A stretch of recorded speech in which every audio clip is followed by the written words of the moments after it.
الحمد لله وكفى وسلام على عباده الذين اصطفى لا سيما على سيد الرسل وخاتم الأنبياء أما بعد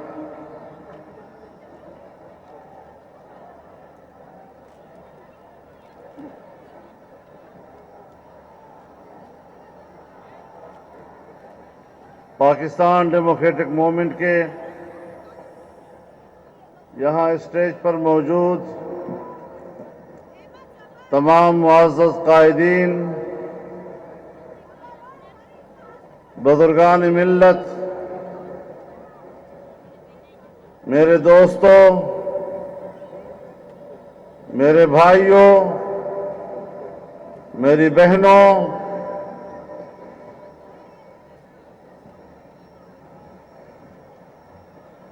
آج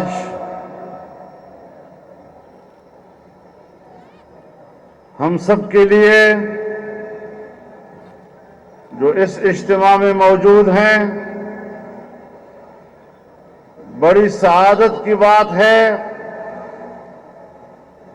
کہ ہم ایسے لمحات میں اکٹھے ہیں جب ربیع الاول کا چاند بھی نظر آ گیا ہے اور ربیع الاول کی پہلی رات ہے۔ سب مل کر اس مناسبت سے جناب رسول اللہ صلی اللہ علیہ وسلم کی حضور درود شریف پڑھ لیجئے۔ اللہم صلی علی سیدنا۔ یہ پاکستان عشاق رسول کا پاکستان ہے۔ یہاں ناموس رسالت پر، ان کی ختم نبوت پر، ان کے صحابہ کرام اور اہل بیت اطہار پر فدا ہونے والے لوگ موجود ہیں، اور یہاں پر حسین کے پیروکار موجود ہیں جس نے کبھی بھی یزید کے اقتدار کو تسلیم نہیں کیا ہے۔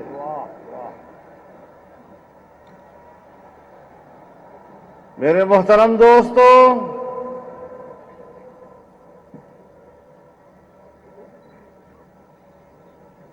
آج کی رات 18 اکتوبر ہمیں ان شہداء کی یاد دلا رہا ہے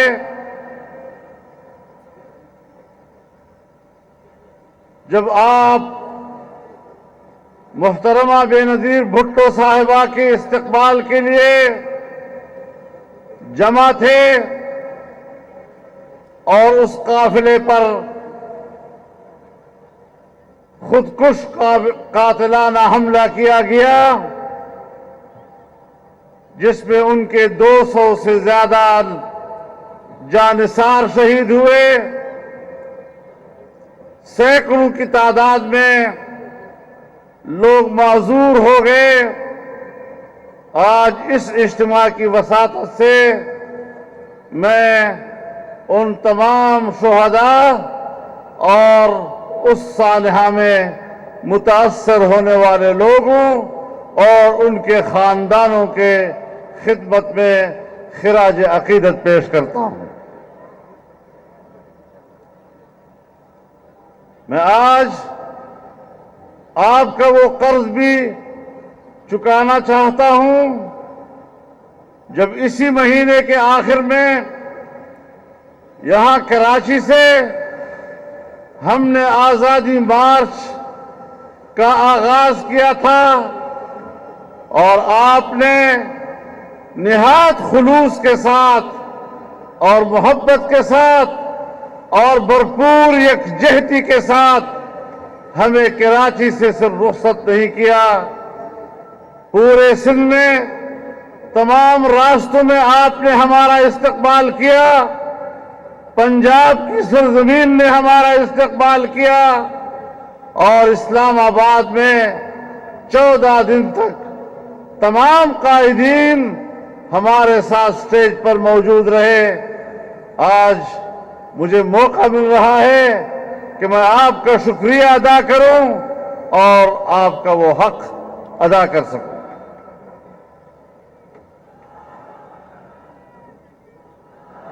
میرے محترم دوستو،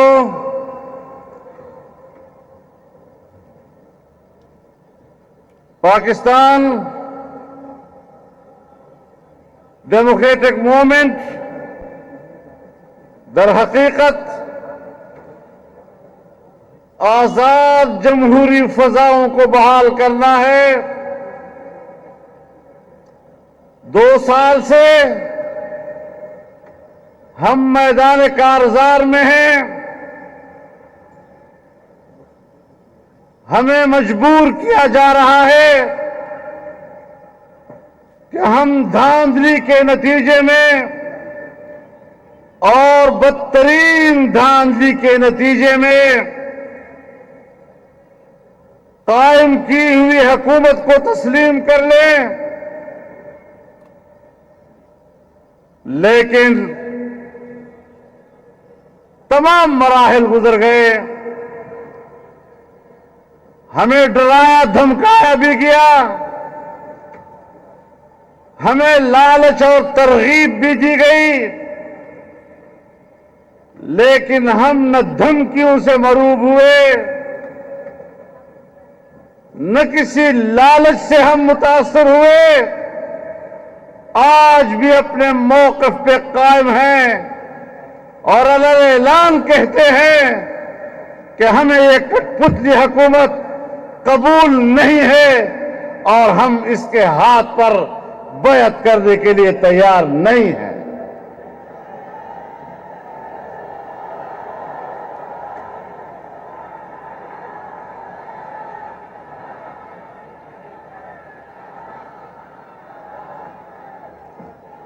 میرے محترم دوستو، گوجرانوالہ میں جلسہ ہوا، بڑا تاریخی جلسہ ہوا۔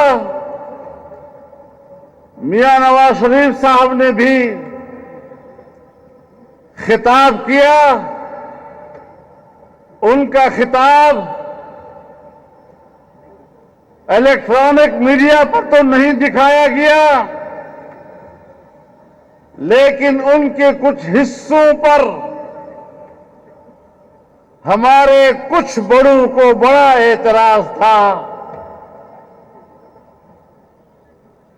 اور موقع ملا کٹ پتلی صاحب کو کہ آج وقت ہے ذرا بوٹ پالش کر لیں۔ بوٹ پالش کرنے کے لیے آیا۔ ہمیشہ جب بات کرتا ہے تو کوئی نہ کوئی بونگی مار دیتا ہے۔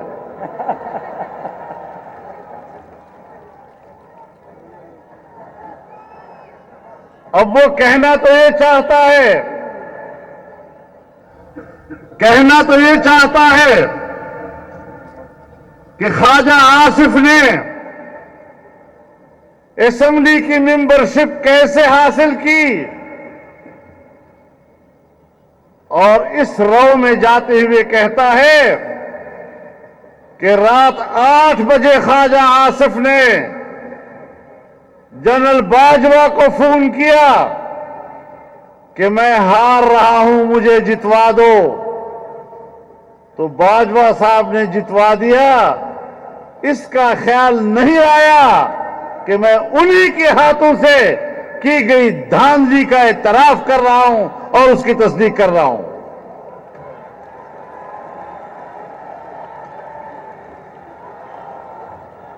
باجوہ صاحب، آپ ہمارے لیے قابل احترام ہیں، لیکن بے وقوف دوست سے تو بچنے کی کوشش کر لو۔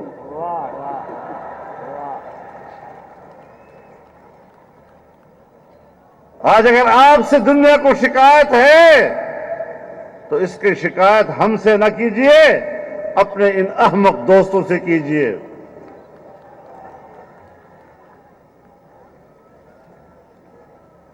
میرے محترم دوستو،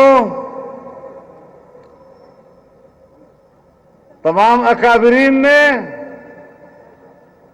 صورتحال کا تفصیلی جائزہ پیش کیا، ہم جہد گفتگو کی، لیکن بنیادی بات یہ ہے کہ آج دنیا کی متمدن دنیا میں ریاستوں کی بقا کا دار و مدار اس کی اقتصادی اور معاشی قوت پر ہوتا ہے۔ جب مسلم لیگ اپنا آخری بجٹ پیش کر رہا تھا تو اس نے آنے والے سال کے لیے معاشی ترقی کا تخمینہ 5.5% لگایا تھا، اور اس سے اگلے سال انہوں نے سالانہ معاشی ترقی کا تخمینہ 6.5% لگایا تھا، اور حکومت انا اہلوں کو ملی جو عوام کے نمائندے نہیں تھے، چوری کے ووٹ سے اسمبلی میں آئے تھے۔ پہلے سال کے بجٹ میں سالانہ معاشی ترقی کو 5.5% کے بجائے 1.8 پہ لے آئے، اور پھر جب اب دوسرا بجٹ پیش کرنے کو ملا تو اب تو 0.3 پر معیشت آ گئی۔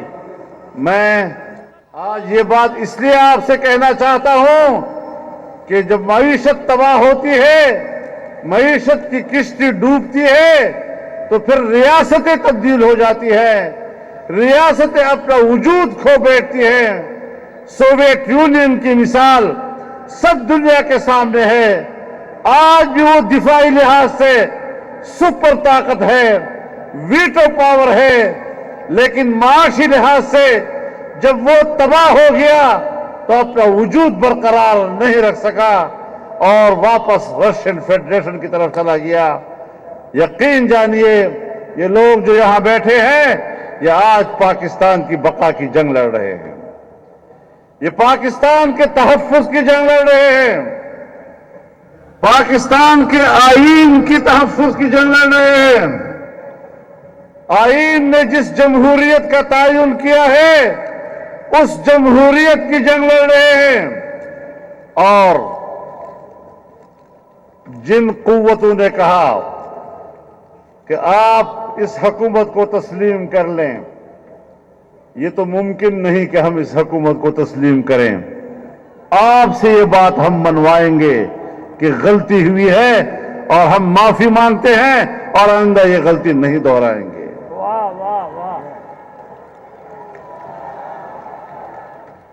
میں ایک پاکستانی ہوں، آپ بھی ایک پاکستانی ہیں، ہم سب کا اپنا ایک عزت نفس ہے، ہم اس ملک میں عزت نفس کے ساتھ جینا چاہتے ہیں۔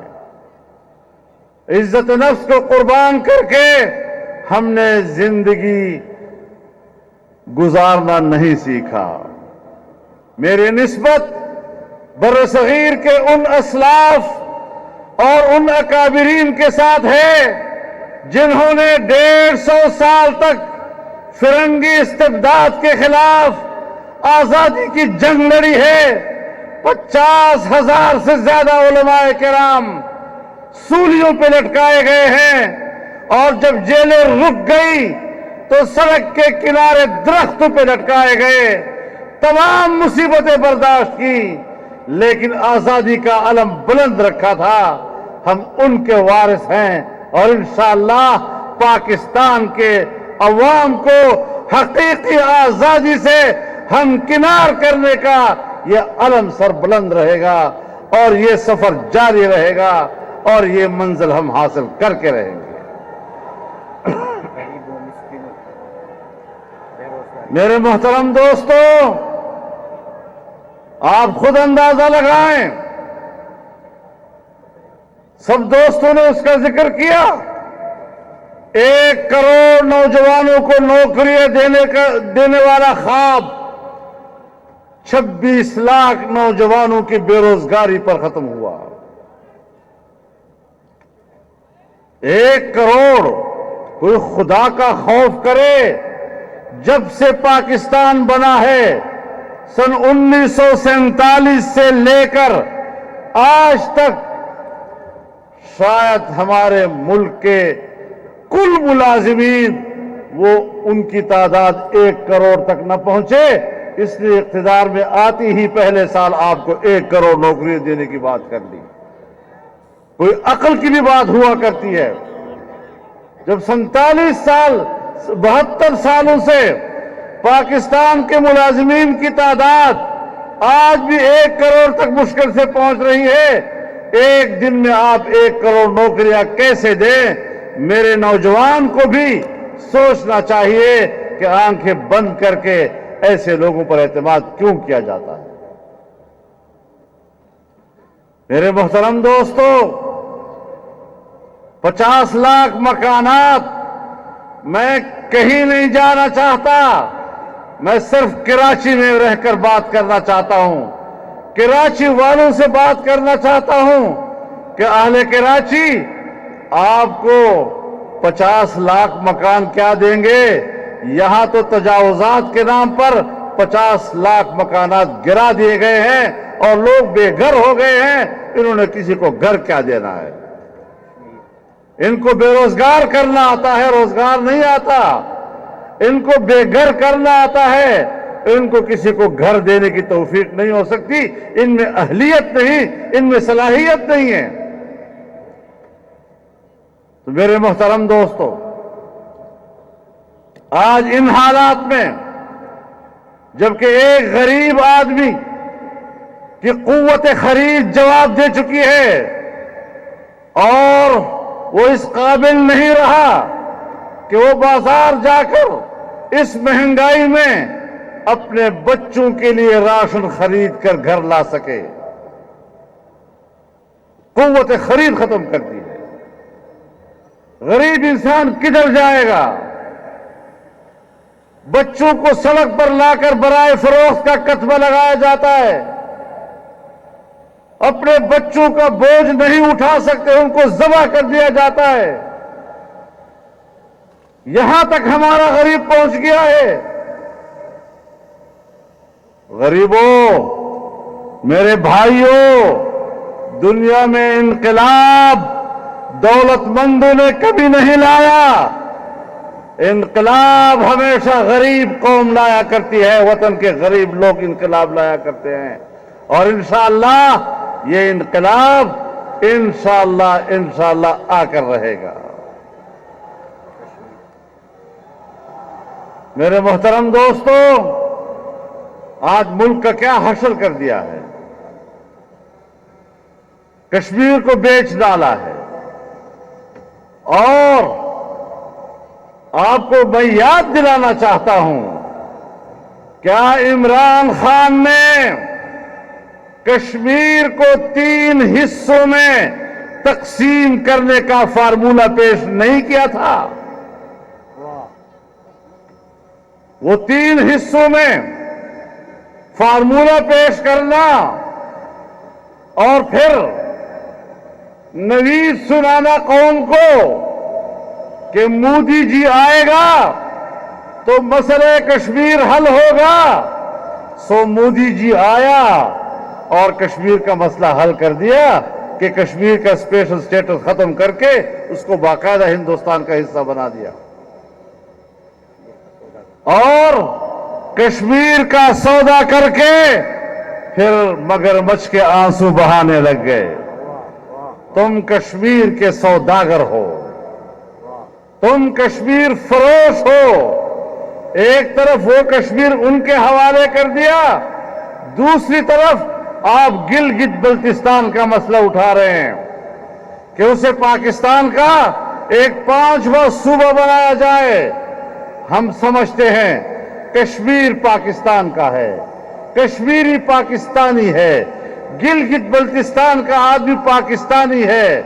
لیکن بہرحال 72 سالوں سے پاکستان کا ایک موقف رہا ہے سلامتی کونسل کی قراردادوں کے حوالے سے, اقوام متحدہ کی قراردادوں کے حوالے سے, اور 1949 میں ہم نے سلامتی کونسل میں کشمیر کا جو نقشہ پیش کیا ہے اور جو وہاں جمع کرایا ہے اس پہ گلگت بلتستان وہ آل جموں کشمیر کا حصہ بتایا گیا ہے. جب اس وقت آپ نے یہ موقف لیا تھا، آج جب آپ گلگت بلتستان کو اس سے الگ کریں گے، آپ بتائیں 72 سال کا آپ کا ریاستی اور مملکتی موقف کا کیا بنے گا؟ کیا کشمیر کا معاملہ ختم نہیں ہو گیا؟ ہم نے 72 سال کشمیریوں کے لاشوں پہ سیاست کی، ہم نے وہاں کی ماؤں اور بہنوں کی لٹتی ہوئی عصمتوں کے اوپر سیاست کی، ہم نے چھوٹے چھوٹے بچوں کے بلکتے ہوئے لاشوں پر سیاست کی، ان کے چہروں سے ٹپکتے ہوئے خون کے اوپر سیاست کی. آج ہم دنیا کو کیا پیغام دے رہے ہیں کہ اس ایک پاکستان کے لیے قربانی دینے والی قوم کے ساتھ ریاست پاکستان کی وفاؤں کا یہ عالم ہے. کوئی شرم و حیا نہیں ہے ہمارے پاس، کوئی پاکستان کی عزت و وقار نہیں.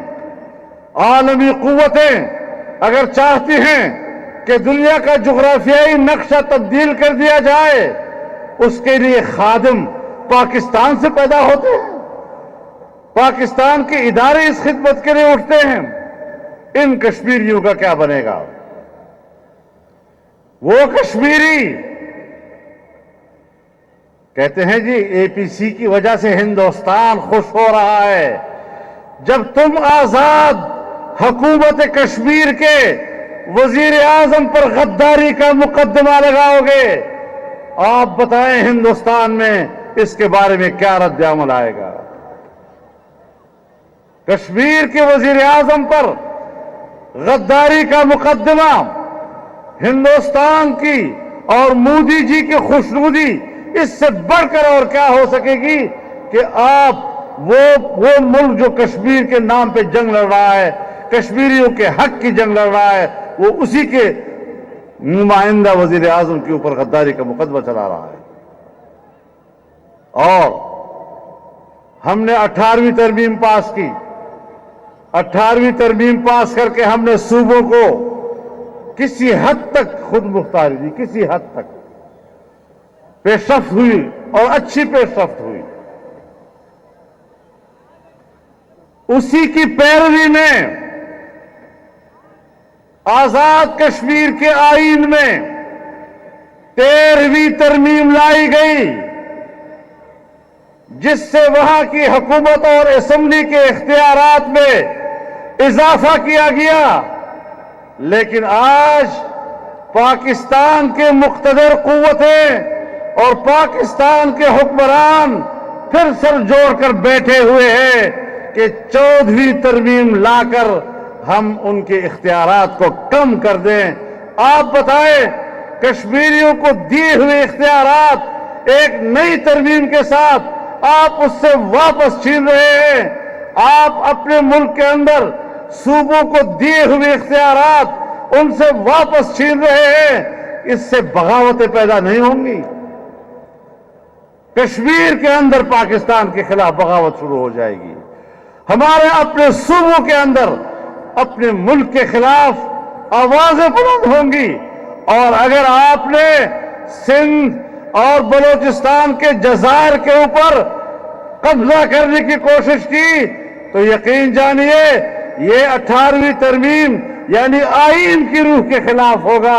اور کسی طریقے سے بھی نہ کوئی سندھی، نہ کوئی بلوچ، نہ کوئی پشتون وہ آپ کے اس قسم کے فیصلوں کو تسلیم کرنے کے لیے تیار ہوگا. یہ جزائر سندھ کے ہیں، ان پر ان کے بچوں کا حق ہے. یہ جزائر بلوچستان کے ہیں، وہاں کے لوگوں کے بچوں کا اس کے اوپر حق ہے. وہاں کی ماہی گیروں کا اس کے اوپر حق ہے. آپ کو کوئی حق نہیں پہنچتا. اور اس حوالے سے ہم خود آل پارٹیز کانفرنسز کر چکے ہیں، 4 صوبوں میں کر چکے ہیں. اور اس بات پر پورا اتفاق رائے تمام سیاسی جماعتوں کے اندر موجود ہے کہ 8ویں ترمیم کا تحفظ کیا جائے گا. صوبوں کے حقوق کا تحفظ کیا جائے گا اور NFC ایوارڈ جس طرح آئین کہتا ہے کہ صوبوں کے حقوق میں اضافہ تو ہو سکتا ہے، کمی نہیں کی جا سکے گی، ایسے کوئی ترمیم تسلیم نہیں کی جائے گی کہ جس سے آپ چھوٹے صوبوں کے حقوق میں کمی لا سکیں۔ اس پر کوئی کمپرومائز نہیں ہوگا۔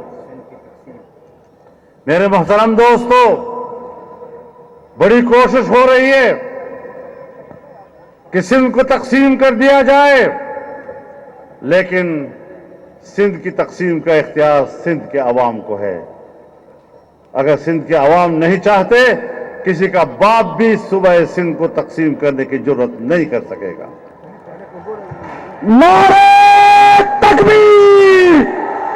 ایک نعرہ سندھ کھپائیں گے، جناب ملن کا پاتا رکھائیں گے، سندھ کھپائیں گے، سندھ کھپائیں گے، سندھ کھپائیں گے۔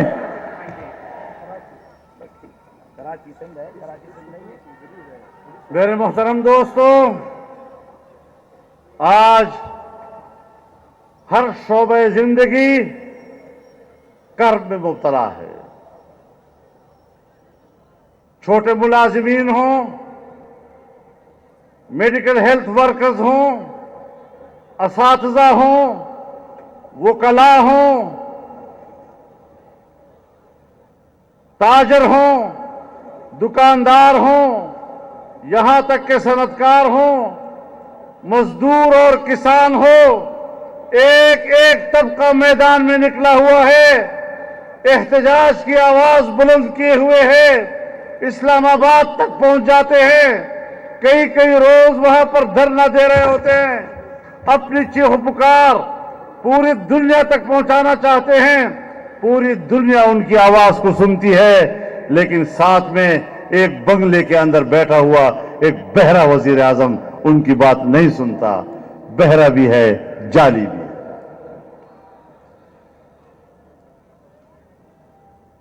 میرے محترم دوستو، ایک ناکام خارجہ پالیسی جس نے پاکستان کو تنہائی کی طرف دھکیل دیا ہے، وہ ہندوستان، وہاں پر بی جے پی کی حکومت تھی، واجپئی جی ان کا وزیر اعظم تھا، پاکستان کی معیشت مضبوط تھی، وہ پاکستان سے تجارت کرنا چاہتا تھا، وہ پاکستان آیا، مینار پاکستان پر کھڑا ہو کر اس نے پاکستان کو سلامی دی۔ ایک وہ حالت تھی جب ہندوستان آپ سے تجارت کرنا چاہتا تھا۔ آج بھی وہاں پر بی جے پی کی حکومت ہے، مودی جی وہاں کا وزیر اعظم ہے، اب بھی ان کا رویہ دیکھ لو کہ پاکستان کے ساتھ ان کا رویہ کیا ہے۔ وہ چائنا جس کی دوستی کو ہم ایسی دوستی سمجھتے تھے کہ ہمالیہ سے بلند، بحر الکاہل سے گہری، شہد سے زیادہ میٹھی، اور 70 سالوں کے بعد ہماری وہ دوستی ایک اقتصادی دوستی میں تبدیل ہو گئی۔ اس نے پاکستان میں 60 سے 70 ارب ڈالر انویسٹ کیے اور یہاں پر سرمایہ کاری کی، یہاں پر آپ کو بجلی گھر بنانے کے لیے انہوں نے آپ کو فنڈ عطا کیے، انہوں نے آپ کو یہاں پر مختلف مقامات میں صنعتی بستیاں آباد کرنے کے لیے مدد دی، آپ کو سی پیک دیا، آپ بین الاقوامی روٹ بن گئے عالمی تجارت کے لیے۔ لیکن اس تمام تر سفر کو آج اگر روکا ہے تو یہ کس نے روکا؟ اس گورنمنٹ نے روکا ہے۔ دوستی ضائع کر دی، اعتماد ضائع کر دیا، وہ تمام منصوبے خاکستر ہو گئے، اور اس طرح چین بھی اب ہمارے پر اعتماد کرنے کو تیار نہیں ہوگا۔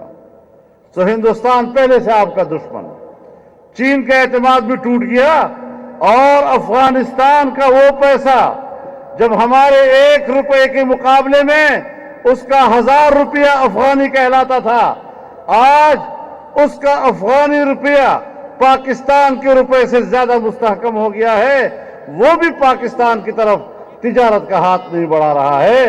ایران ہمارا ہمسایہ ہے، لیکن وہ بھی آج انڈیا کے کیمپ میں بیٹھا ہوا ہے، اور سعودی عرب جو پاکستان کو انتہائی گہرا دوست اور پاکستانی قوم سے الگ ہونے کا تصور بھی نہیں کر سکتا، لیکن اس حکومت میں پہلی مرتبہ آج وہ آپ سے شاکی ہے، آج آپ سے وہ ناراض ہے، آج اس کے تعلقات بھی مخدوش ہو چکے ہیں۔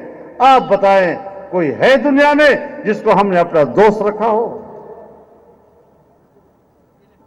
ہم اپنے خطے میں کیوں تنہا ہو گئے ہیں؟ یہ کیا پالیسیاں ہیں ہماری؟ ہم کہاں ملک کو لے جا رہے ہیں؟ اس طریقے سے ریاست محفوظ نہیں رہ سکتی، ہمیں ہر قیمت پر اس نظام کو تبدیل کرنا ہوگا۔ معاشی ترقیوں سے ملک چلتے ہیں، اور معاشی ترقی امن و امان سے ہوتی ہے، اور امن و امان تب آتا ہے جب انسانی حقوق محفوظ ہوتے ہیں۔ پاکستان میں انسانی حقوق محفوظ نہیں ہے، یہاں داخلی جنگ ہے، فوجی آپریشن کرائے گئے، ہمیں نوید سنائی گئی کہ دہشت گردی ختم ہو گئی ہے، لیکن میں آپ کو بتانا چاہتا ہوں، میں فاٹا کے پڑوس میں رہتا ہوں، آج بھی صورتحال جو کی تو ہے، اور ہمیں جھوٹ بولا گیا تھا، وہاں اب بھی وہی بد امنی ہے، اور عام شہری آج بھی اپنی زندگی کے بارے میں پریشان رہتا ہے۔ پہلے ان لوگوں کے پاس اسلحہ بھی ہوتا تھا، وہ کسی قدر اپنا دفاع خود بھی کر سکتے تھے، اب ان سے اسلحہ بھی چھین لیا ہے اور بے دست پا کر کے ان کو دہشت گردوں کے سپرد کر دیا گیا ہے۔ تو ایسی صورتحال میں آپ بتائیں کہ پاکستانی قوم کا غریب آدمی کدھر جائے گا؟